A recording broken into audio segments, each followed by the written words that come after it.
Pendant des années, il a pointé du doigt des millions de catholiques, traitant la Vierge Marie de démon. Sa voix résonnait dans des églises bondées, détruisant la foi des fidèles par ses paroles venimeuses. Mais ce soir de décembre, devant des centaines de fidèles réunis pour une messe dans la basilique de Guadalupe, l'impossible se produisit. Quelque chose qui le fit tomber à genoux, tremblant, les larmes ruisselant sur son visage. Ce qu'il vit sur cet autel changea tout. Et le secret qu'il avait dissimulé pendant 15 ans allait être révélé de la manière la plus inattendue qui soit. Avez-vous déjà eu le sentiment d'être sur la mauvaise voie, mais que votre fierté vous empêchait de l'admettre? Avez-vous déjà bâti toute votre vie sur des mensonges, par peur que la vérité ne détruise tout? Voici l'histoire d'un homme qui a fait exactement cela. Et ce qui lui est arrivé pourrait bien changer à jamais votre vision du pardon. Mais avant de poursuivre, si vous croyez aux secondes chances et au pouvoir de transformation, merci d'aimer cette vidéo. Partagez ce message avec une personne qui a besoin de croire qu'il n'est jamais trop tard pour un nouveau départ. Tout a commencé avec un faux nom et une Bible à la main.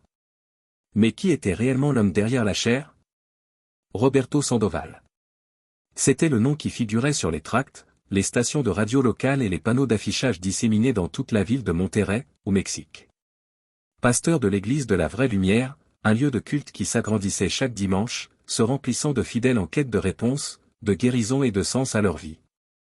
Mais Roberto Sandoval n'existait pas. Cet homme de 42 ans qui prêchait avec une ferveur apocalyptique, qui levait les mains vers le ciel et faisait pleurer les foules, était en réalité Héctor Fuentes. Et Héctor portait un passé qu'il fallait enfouir. 15 ans plus tôt, à Guadalajara, Héctor avait été accusé de détournement de fonds au préjudice d'une organisation non gouvernementale venant en aide aux enfants des rues. Des milliers de pesos destinés à nourrir les plus démunis avaient disparu. L'enquête l'avait désigné comme principal suspect. Mais Héctor avait pris la fuite avant que la justice ne puisse l'atteindre. Il a traversé le pays, acheté de faux papiers et s'est réinventé. Non pas en homme d'affaires ou en enseignant, mais en pasteur. Après tout, qui oserait remettre en question un homme de Dieu? Au début de sa carrière, ses sermons étaient ordinaires. Il parlait d'amour, de pardon et d'espoir. Mais cela ne remplissait pas les églises. Cela n'entraînait pas de généreuses dîmes. Puis Héctor découvrit quelque chose de puissant, la haine aussi peut mobiliser les foules. Et il a choisi une cible précise. L'Église catholique est la grande prostituée de l'Apocalypse, hurla-t-il du haut de la chair, les veines de son cou saillantes. Ils adorent des idoles. Il prit des démons déguisés en saints. Mais il y avait une figure qui l'attaquait avec une virulence particulière, Marie, la mère de Jésus. Cette femme que vous appelez sainte n'est qu'une impostrice, rugit-il en pointant son doigt dans le vide. Marie-Madeleine, oui, elle était spéciale. Mais cette Marie, mère de Jésus? Un mensonge créé pour vous tromper. C'est un démon. Une ruse de Satan pour vous éloigner du vrai Dieu. Chaque dimanche, ses propos devenaient plus agressifs. Il déchirait des chapelets devant les fidèles. Il piétinait des images religieuses. Il crachait par terre en prononçant le nom de Marie. Et l'Église grandit. Des familles entières abandonnaient la foi catholique. D'anciens catholiques affluaient, blessés par l'Église elle-même, meurtris par des prêtres distants, en quête de quelque chose qui leur paraissait plus pur, plus vrai. Et Héctor, ou plutôt Roberto, offrait précisément cela, une foi sans intermédiaire, sans saint, sans idole. Mais au fond de lui, Héctor connaissait la vérité. Il ne croyait en rien de ce qu'il prêchait. Tout n'était que mise en scène. Du théâtre. Un commerce lucratif bâti sur la souffrance d'autrui. La dîme finançait sa grande maison, sa voiture importée, ses voyages. Il possédait 2 comptes bancaires, l'un au Mexique et l'autre, secrètement, aux États-Unis. La nuit, quand les lumières s'éteignaient, Héctor fixait le plafond et ressentait un immense vide. Il n'y avait ni paix, ni but. Seulement la peur constante d'être découvert. Mais il a continué. Car s'arrêter signifierait tout perdre. Mais il n'en a pas toujours été ainsi. Il fut un temps où cet homme connaissait la signification du mot « sacré ». Héctor est né dans un petit village près de San Luis Potosí. Sa famille était modeste, mais profondément catholique. Sa mère, Lourdes, se levait tous les jours à 5 heures du matin pour réciter le chapelet avant de préparer le café. Il se souvenait encore de l'odeur du bois de copal qui brûlait sur le petit autel du salon. Des bougies allumées devant l'image de Notre-Dame de Guadalupe. Du chapelet usé dans les mains calleuses de sa mère. Maman, pourquoi pries-tu autant, demanda Hector, encore somnole à 7 ans. Lourdes sourit en caressant ses cheveux.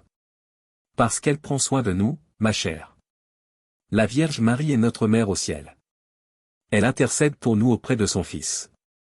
Hector ne comprenait pas tout à fait, mais il ressentait quelque chose. Une paix. Une présence. À l'âge de 12 ans, il participa à un pèlerinage à la basilique de Guadalupe à Mexico. Des milliers de personnes marchaient ensemble, chantant et priant. Il vit des hommes à genoux, gravissant les marches de la basilique les larmes aux yeux. Il vit des femmes enlacer l'image, rendant grâce pour les miracles. Ce jour-là, Hector sentit qu'il y avait quelque chose de plus grand. Quelque chose qu'il ne pouvait expliquer, mais qui le touchait profondément. Mais ensuite, le traumatisme est survenu. Hector avait 15 ans lorsque sa mère a reçu un diagnostic de cancer. Lourdes a prié. Toute la famille a prié. Ils ont allumé des bougies, fait des promesses, visité des sanctuaires. Mais elle est morte. Et quelque chose en Hector mourut avec lui. Où était votre Vierge Marie, a-t-il crié au prêtre lors des funérailles. Où était Dieu quand ma mère avait besoin de lui? Personne n'avait de réponse. Hector perdit la foi ce jour-là. Pas progressivement. C'était comme souffler une bougie. La lumière s'est tout simplement éteinte. Il a quitté le domicile familial à 17 ans. Il a exercé divers métiers. Il a découvert son don pour la persuasion, son éloquence. Il a trouvé un emploi dans une ONG. C'est là qu'il a compris la facilité avec laquelle il pouvait manipuler la bienveillance d'autrui. Le reste appartient à l'histoire. Mais parfois, lors de ces nuits tranquilles où il buvait seul dans sa chambre luxueuse, Hector se surprenait à penser à sa mère. À ses prières. À son chapelet usé. Et une petite partie de lui, enfouie sous des couches de cynisme et de peur, se demandait, et si elle avait raison? Mais il chassa rapidement cette idée. Il était trop tard pour faire marche arrière. Du moins, c'est ce qu'il croyait. L'arrogance a un prix. Et Hector était sur le point de le payer d'une manière que vous n'auriez jamais imaginée. C'était début décembre 2024. La saison des célébrations de Notre-Dame de Guadalupe commençait. Partout au Mexique, les catholiques se préparaient pour les festivités du 12 décembre. Hector y a vu une opportunité. Faisons quelque chose d'important, a-t-il dit aux responsables de son église. Montrons la vérité à ces idolâtres. Le plan était audacieux, il se rendrait personnellement à la basilique de Guadalupe pendant l'une des messes préparatoires. Non pas pour prier, mais pour confronter. Imaginez l'impact, dit-il, les yeux brillants. Moi, révélant la farce qui se déroule dans leur propre antre. Les vidéos deviendront virales. Nous gagnerons des milliers de nouveaux abonnés. Ses partisans les plus radicaux le soutenaient. Certains se demandaient si c'était judicieux, mais Hector les fit taire par sa rhétorique incisive. Avez-vous peur de la vérité? Jésus a chassé les changeurs de monnaie du temple. Je chasserai les mensonges de la maison de l'idolâtrie. Ils ont fixé la date, le 8 décembre, jour de la fête de l'Immaculée Conception. Hector se rendit à Mexico avec un petit groupe. Il avait des caméras cachées et préparait des tracts. Le plan était d'entrer pendant la messe, d'attendre un moment crucial, puis de se lever et de proclamer la « vérité » à tous. Mais ce qu'Hector ignorait, c'est que, ce même matin à Monterrey, une enveloppe arriverait à son église. À l'intérieur, des documents. Des preuves. Un ancien employé de l'ONG à Guadalajara, poussé par sa conscience, avait passé des années à rechercher Hector Fuentes. Et finalement, il l'avait retrouvé, caché sous le nom de Roberto Sandoval. Les documents n'ont pas été remis à la police, mais à un journaliste d'investigation. Or, ce journaliste avait une sœur qui travaillait à l'administration de la basilique de Guadalupe.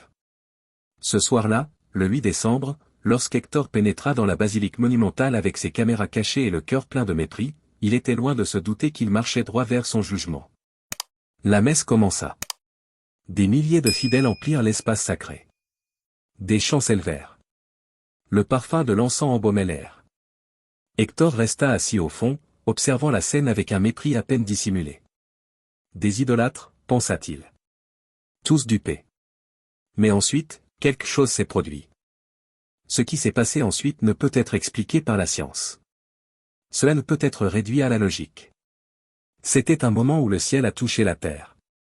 La messe se poursuivit. Le prêtre parla de l'Immaculée Conception, de Marie choisie par Dieu pour apporter le salut au monde. Hector leva les yeux au ciel. Il regarda sa montre.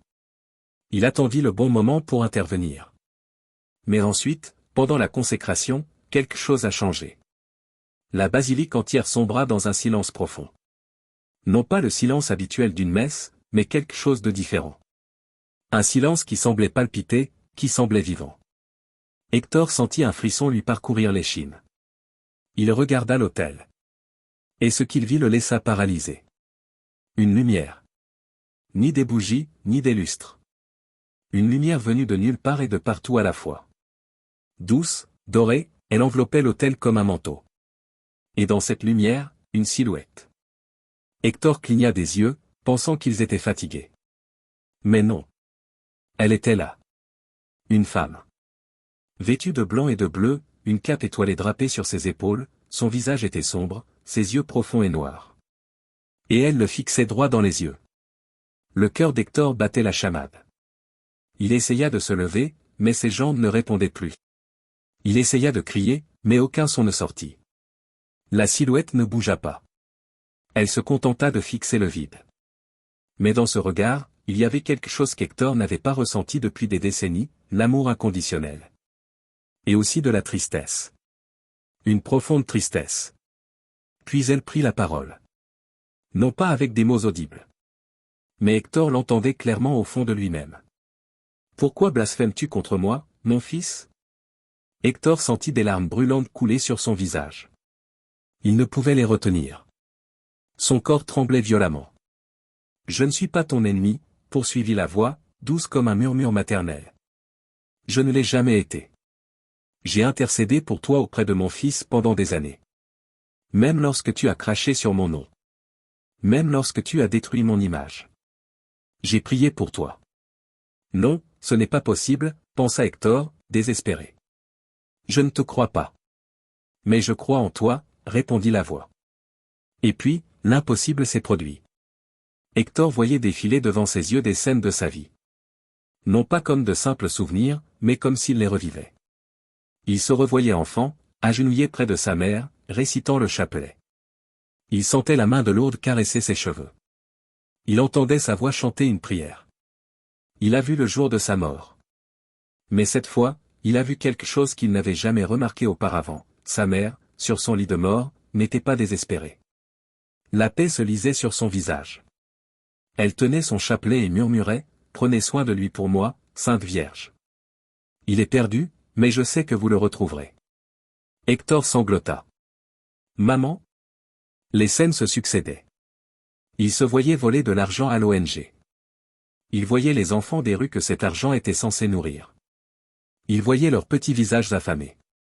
Il s'est retrouvé à acheter de faux documents. À se créer l'identité de Roberto Sandoval. À bâtir une église sur des mensonges. Chaque dimanche, il voyait une image le bouleversant, une silhouette lumineuse, à genoux, intercédant pour lui. Elle priait, pleurait, sans jamais se décourager. « Pourquoi ?» hurla Hector intérieurement. « Pourquoi t'intéresses-tu encore à moi? Je te hais.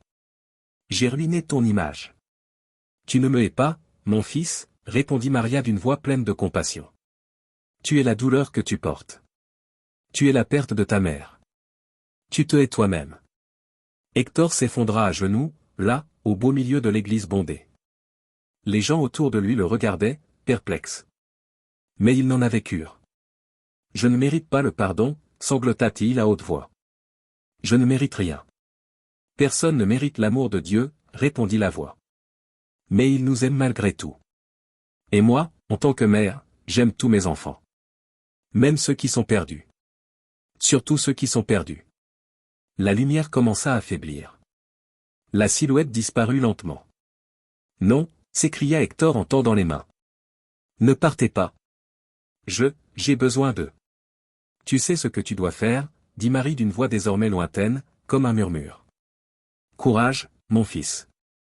Je prierai toujours pour toi. » Et puis, elle a disparu.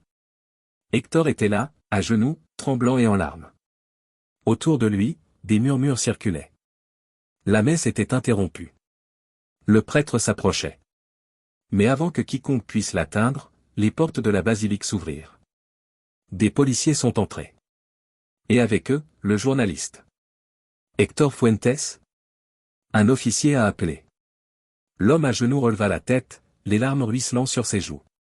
Il n'y avait plus d'échappatoire. Plus de mensonges. Oui, répondit-il, la voix brisée. Je suis Héctor Fuentes.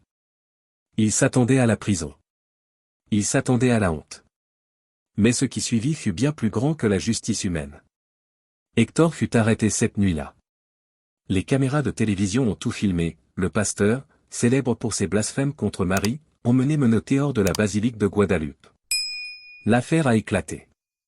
Non seulement son arrestation, mais aussi sa fausse identité. Les crimes commis à Guadalajara. Des années de mensonges. Son église à Monterrey s'est effondrée. Les fidèles se sont sentis trahis. Certains l'ont maudit. D'autres ont tout simplement disparu, honteux. Mais il s'est passé quelque chose d'étrange. Pendant sa détention provisoire à la prison de Santa Marta à Catitla, Héctor n'était pas seul. Il ne parle pas de ses codétenus. Je parlais de paix. Pour la première fois en 15 ans, Héctor dormit sans cauchemar.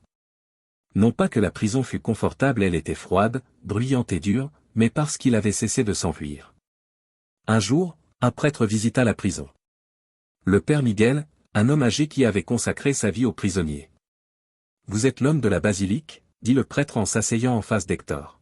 « Oui » répondit Héctor en baissant les yeux. « Je suis l'hypocrite. Le menteur. Le blasphémateur. » Le père Miguel resta silencieux un instant. Puis il dit quelque chose qu'Héctor n'oublierait jamais. « Savez-vous ce que saint Paul a fait avant de devenir le plus grand apôtre du Christ ?» Héctor leva les yeux. Il a persécuté les chrétiens. Il les a tués. Et pourtant, le Christ l'a choisi. Parce que Dieu ne recherche pas des personnes parfaites. Il recherche des personnes disposées à être transformées. Mais qu'ai-je fait? Commença Héctor, la voix tremblante. C'était terrible, concéda le prêtre. Et vous devrez en répondre. La justice est nécessaire. Mais la justice de Dieu s'accompagne de miséricorde. Et vous avez vu Marie, n'est-ce pas? Héctor hocha la tête, les larmes aux yeux. Tu sais donc que même dans tes pires moments, même quand tu l'as agressée, elle n'a jamais renoncé à toi. Parce que c'est ce que fait une mère. Elle n'abandonne jamais ses enfants. Le père Miguel rendit visite à Héctor chaque semaine pendant les mois qui suivirent. Ensemble, ils priaient. Héctor, qui avait déchiré ses chapelets, en tenait désormais un, usant les grains à force de prières quotidiennes. Il a écrit des lettres. Aux enfants que l'ONG aurait dû aider. Aux fidèles qu'il a trompés. Aux familles catholiques qu'il a blessées par ses paroles. Je ne m'attends pas à être pardonné, a-t-il écrit. Mais je tiens à ce que vous sachiez que je suis sincèrement désolé. Certaines lettres sont revenues déchirées. D'autres sont restées sans réponse. Mais ensuite, un événement est survenu qui a tout changé. Le message venait d'une femme nommée Rosa, une ancienne membre de son église. Elle écrivait. Pasteur Roberto ou Héctor, je ne sais plus comment vous appeler. Vous m'avez éloigné de l'église catholique. J'ai abandonné la foi de ma famille à cause de vos paroles. Mais quand je vous ai vu vous faire arrêter, quelque chose s'est éveillé en moi. Je suis revenu. Je suis rentré chez moi. Et là, j'ai retrouvé la paix. Alors, d'une étrange façon, même votre chute m'a ramené à ma place. Peut-être Dieu utilise-t-il même nos faiblesses pour le bien. Je prie pour vous. Héctor a lu cette lettre des dizaines de fois. Il pleurait à chaque fois qu'il la lisait. Le procès eut lieu. Héctor fut condamné à 8 ans de prison pour les crimes commis à Guadalajara. Il ne fit pas appel. Il ne contesta pas. Je le mérite, a-t-il déclaré au juge. Et plus encore. Mais un événement extraordinaire s'est produit durant sa peine. Les familles des enfants de l'ONG, ceux qui l'avaient volé, commencèrent à lui rendre visite. Une par une. Une mère est venue avec son fils, désormais adulte. Vous lui voliez à manger quand il était enfant, a-t-elle dit. Mais aujourd'hui, il a terminé ses études. Il travaille. Il a surmonté cette épreuve. Et nous avons appris à pardonner. Héctor éclata en sanglots. Quoi? Comment peux-tu me pardonner? Parce que la Vierge Marie nous l'enseigne, répondit la femme en lui tenant la main à travers les barreaux. Elle a pardonné même à ceux qui ont vu son fils mourir. Comment pourrions-nous faire moins? Hector passa les années suivantes en prison non seulement à purger sa peine, mais aussi à se mettre au service des autres. Il organisa des groupes de prière. Il aida les détenus illettrés à apprendre à lire. Il écouta les récits de souffrance d'hommes qui n'avaient jamais eu personne pour les écouter. Et chaque soir, avant de s'endormir, il récitait le chapelet que le père Miguel lui avait donné. Le même chapelet que sa mère avait l'habitude de réciter. Et elle sentit cette présence. Cette même paix qu'elle avait éprouvée dans la basilique. Il ne revit jamais de ses propres yeux l'apparition de Marie. Mais il la sentait là, intercédant. Sans jamais renoncer. La véritable transformation ne se produit pas en un jour. Elle se produit à chaque choix, à chaque prière, à chaque pas vers la lumière. Aujourd'hui, Hector Fuentes a purgé la moitié de sa peine et attend sa libération conditionnelle. Il a 49 ans. Cheveux gris. De profondes rides autour des yeux. Mais il y a quelque chose de différent chez lui. Quelque chose qu'on ne voit pas sur les photos. Paix. Il n'envisage pas de redevenir pasteur.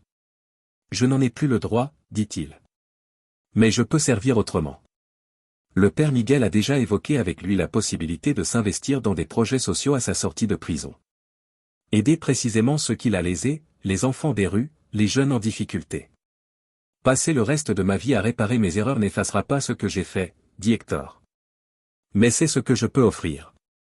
Il continue d'écrire. Cette fois, non plus des sermons haineux, mais des témoignages. Son histoire a été publiée dans une petite revue catholique. Non pas pour le glorifier, mais pour montrer que nul n'est hors de portée de la grâce. Les lettres continuent d'arriver. Certaines expriment encore de la colère, d'autres de la curiosité, et d'autres encore, étonnamment, de la gratitude. Un ancien abonné a écrit « Ta chute m'a fait tout remettre en question. Et dans ce questionnement, j'ai trouvé la vraie foi. Non pas une foi fondée sur la haine, mais sur l'amour. Merci d'avoir montré, même à travers ton erreur, ce que n'est pas la vraie foi. » Hector conserve chaque lettre. Chacune d'elles lui rappelle que même les ruines peuvent engendrer la croissance.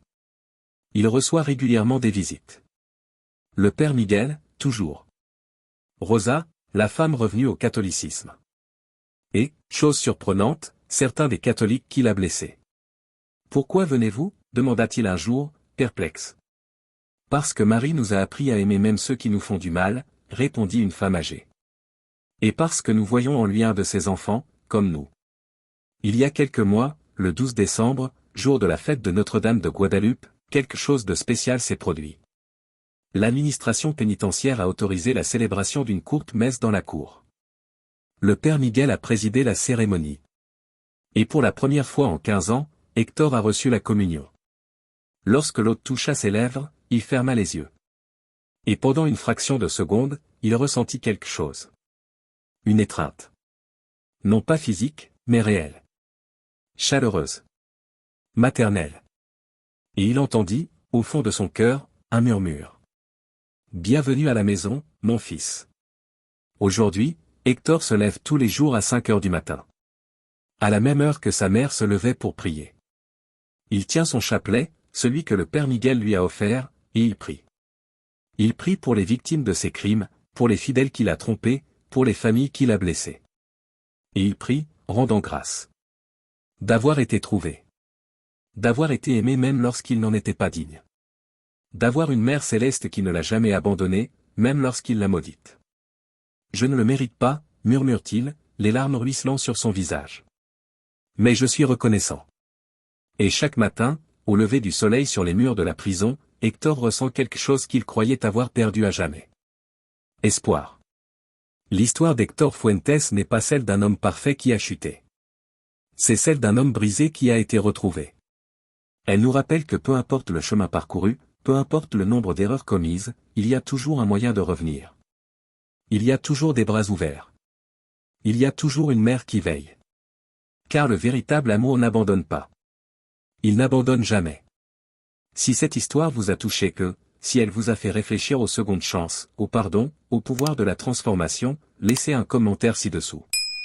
Partagez votre propre histoire de nouveau départ.